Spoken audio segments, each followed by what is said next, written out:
পূর্ব মেদিনীপুর জেলার দক্ষিণকান্থি বিধানসভা কেন্দ্রের কাঁথি ১ নম্বর ব্লকে মাজলাপুর গ্রাম পঞ্চায়েত এলাকার দীর্ঘদিনের দাবি ছিল। মাজলাপুর গ্রামের প্রায় ৮১ কিলোমিটার রাস্তার দাবি ছিল। সেই রাস্তা পূরণ করলেন দক্ষিণকান্থির বিধায়ক অরূপ কুমার দাস এবং সেই রাস্তা হয়ে যাওয়ার পরে ফিতে কেটে এবং নারকেল ফেটে তার শুভ সূচনা করলেন।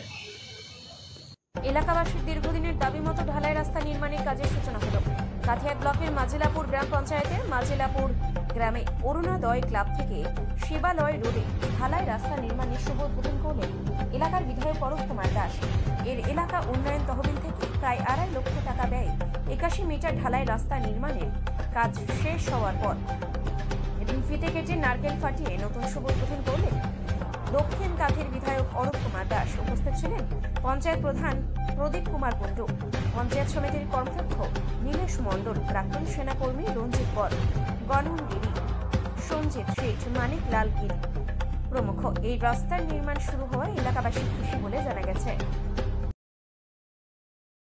এই রাস্তাটা খুব দীর্ঘদিনের খুব প্রয়োজন ছিল, কারণ এই রাস্তাটা দিয়ে অনেক মানুষই ছোট একটা সেতু পেরিয়ে ওপাশে যাতায়াত করেন, মন্দিরে যাতায়াত করেন। এখানকার মানুষদের সবারই ধর্মীয় স্থান কেনাটার ওপাশে রয়েছে এবং এই রাস্তা দিয়ে অনেক মানুষই চলাচল করেন। রাস্তাটার কথা এরা আমাকে বলেছিলেন।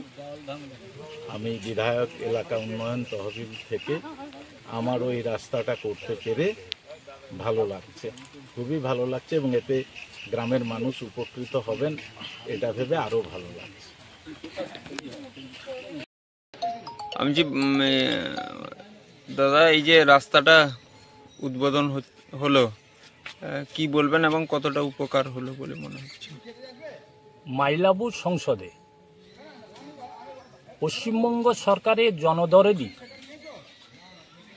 মাননীয় শ্রীযুত অরূপ কুমার দাস মহাশয় ওনারই ব্যক্তিগত তহবিল থেকে কাঁথি ১ নম্বর পঞ্চায়েত সমিতির উদ্যোগে এবং মাননীয় শ্রীযুত নীলেশ মণ্ডল মহাশয়ের উদ্যোগে ওনারই প্রয়াসে এহেন রাস্তা তিনি সৃষ্টি করেছেন মহাদেব মণ্ডলকে যাওয়ার জন্য। ওনাদেরকে মাজলাপুর সংসদের পক্ষ থেকে সুস্বাগতম জানাই। এই রকম জনমুখী কাজগুলো ওনারা করুক বেশি বেশি করে, আমার এটা ইচ্ছা। সর্বোপরি মাননীয় মুখ্যমন্ত্রী অন্যতম জনদরদি দক্ষিণকান্থির বিধানসভা অরূপ কুমার দাস মহাশয়ের হস্তক্ষেপে যে রাস্তাটা হয়েছে তার সাথে একটা কথা আমি সংযোজন করতে চাই। আমাদের শ্মশানচুল্লি যাতে একটা বাস্তবায়িত হয়, শ্মশানচুল্লি আমাদের এখানে নেই। ওনার কাছে আমার করজোড়ে মিনতি সংসদের পক্ষ থেকে শ্মশানচুল্লি যাতে হয় এবং মাইতিপাড়া থেকে পালপাড়া রাস্তাটা খুবই কর্দমত্ত, এই রাস্তাটা যাতে করা যায়, এর আবেগ, ইচ্ছা, প্রয়াস আমার বিনম্র নিবেদন জানাই মাননীয় জনদরদি দক্ষিণকান্থি বিধায়ক অরূপ কুমার দাস মহাশয়ের কাছে। আপনার নাম? আমার নাম গগনেশ্বর গিরি। আমি এই সংসদের একজন অধিবাসী সাধারণ মানুষ এবং সংসদের একজন মানুষ এবং মাজলাপুর সংসদের অধিবাসী। যে আজকে দাদা রাস্তা উদ্বোধন হলো, বলবেন? আজকে রাস্তা উদ্বোধন হলো মানে মাজলাপুর ওপারে আছে মাজলাপুর হাই স্কুল আর আমাদের মহাদেব মন্দির। তো দীর্ঘদিন ধরে একটা বিচ্ছিন্ন অবস্থায় ছিল, বিশেষ করে ছাত্ররা স্কুলে যাওয়ার ক্ষেত্রে খুব সমস্যায় পড়তো।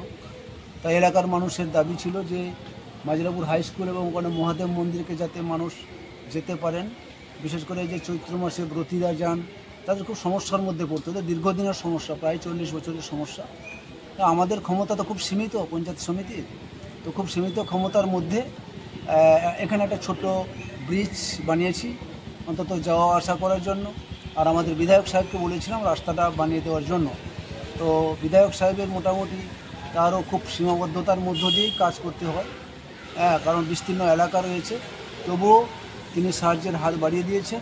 আজকে তাঁরই উদ্যোগে আমরা প্রায় 100 মিটার একটা রাস্তা করতে পেরেছি পুল পর্যন্ত। অধিক পানি আরও থেকে যাচ্ছে। আমরা চেষ্টা করব আগামী দিনে যাতে পঞ্চায়েত সমিতি আমাদের বিধায়ক সাহেব এবং এমপি সাহেবকে দিয়ে পুরো মাজিলাপুর হাই স্কুলকে যাওয়া এবং মাজিলাপুর শিবালয় মন্দিরকে মানুষ যাতে সহজভাবে যেতে পারে, আমরা সেই ব্যবস্থা করি।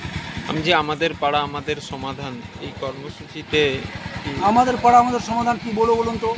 আমাদের ফিফথ ফিনান্সের টাকা রাজ্য সরকার দিচ্ছেন না, বার্ধক্য ভাতা দিচ্ছেন না, গরিব বৃদ্ধ মানুষরা বার্ধক্য ভাতা পাচ্ছেন না, অনেক মা বোনেদের আপনার লক্ষ্মীর ভাণ্ডার বন্ধ হয়ে গেছে, আপনার ডেভেলপমেন্ট রাজ্য সরকারের যে ডেভেলপমেন্ট সমস্ত ক্ষেত্রে থমকে গেছে।